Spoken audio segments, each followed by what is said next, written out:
Where we're going, we are, you know, you can spend many hours diving into the details. I try to give you just some broad categories.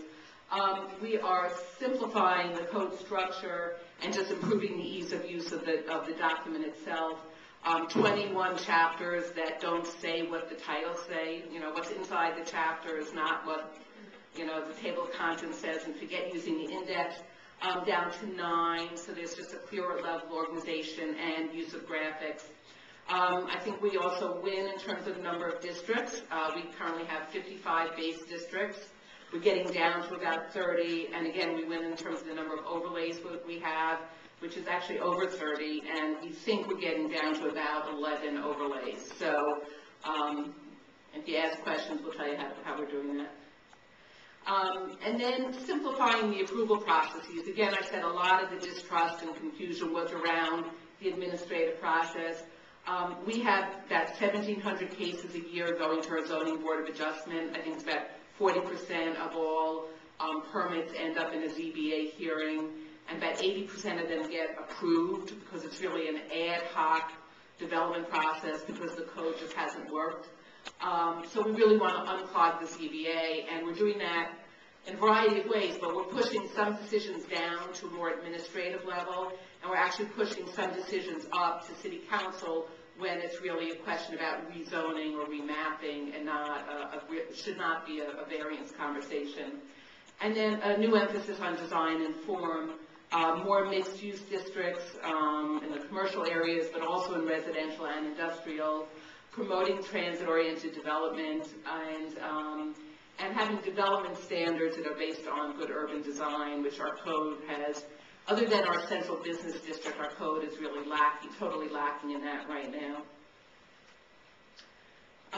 And then in terms of sustainability, what we're trying to do is embed that throughout the code by removing current barriers that the code poses, by having new requirements in a number of areas, and then we're looking at whether or not there are any bonus incentives that we want to do. And frankly, we're not at that stage yet where we know if that's going to be necessary.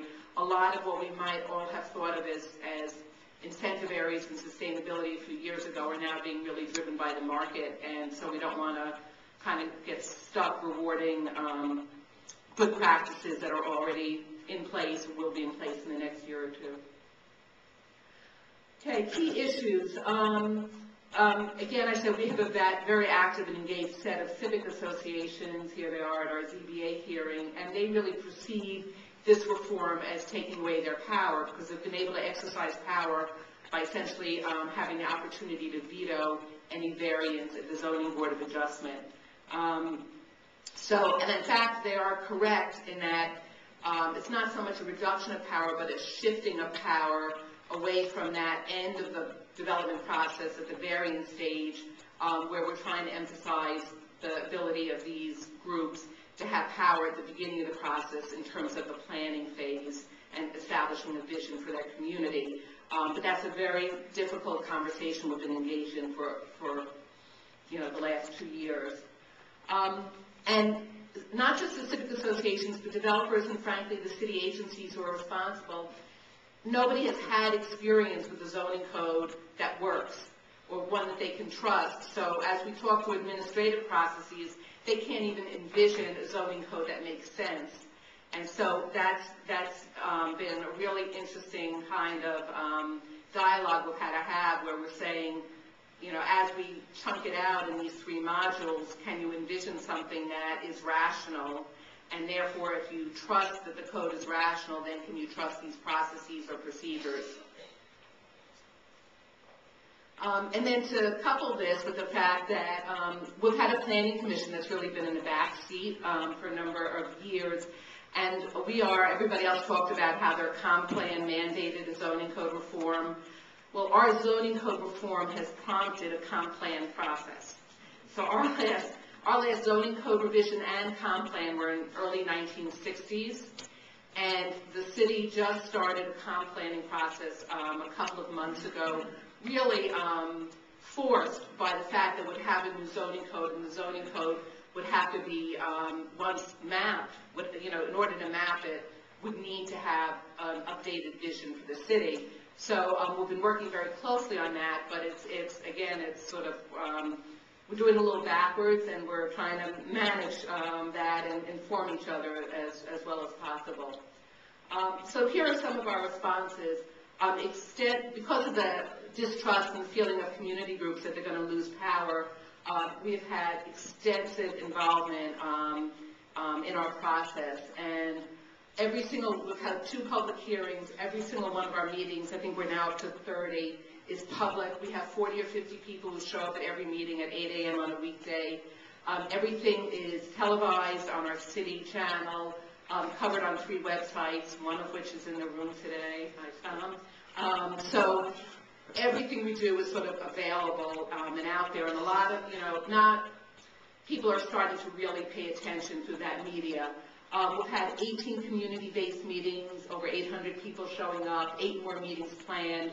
Every time we have a new product, we put it out to and have at least 4 community meetings on that, and we actually do a survey on our website for every new product.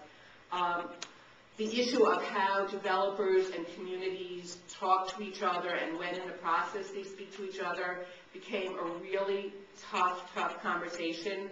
We actually handed that off to another group of supporters to facilitate a set of 3 dialogues, one of just developers, one just of civics, and then bringing them together to come up with some common ground solutions to that process.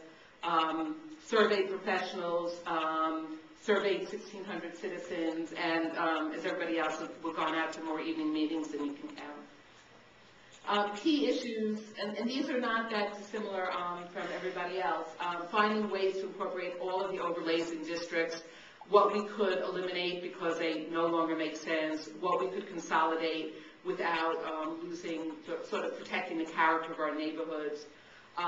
This issue that I just talked about, designing a system to formalize public input, including for as-of-right projects.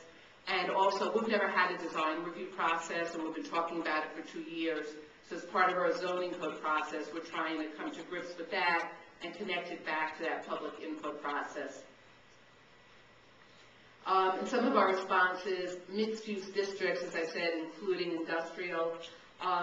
We're starting with our Planning Commission, an ongoing educational arm called the Citizens Planning Institute, to deal with that issue of civic associations feeling disempowered. We wanted to help them build capacity and talk to each other in terms of their new enhanced planning role.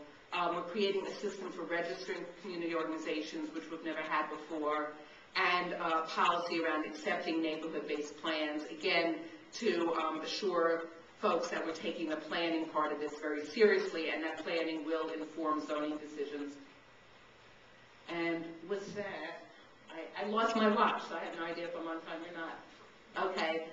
With that, I think we're open to, we're open to questions if anybody has any.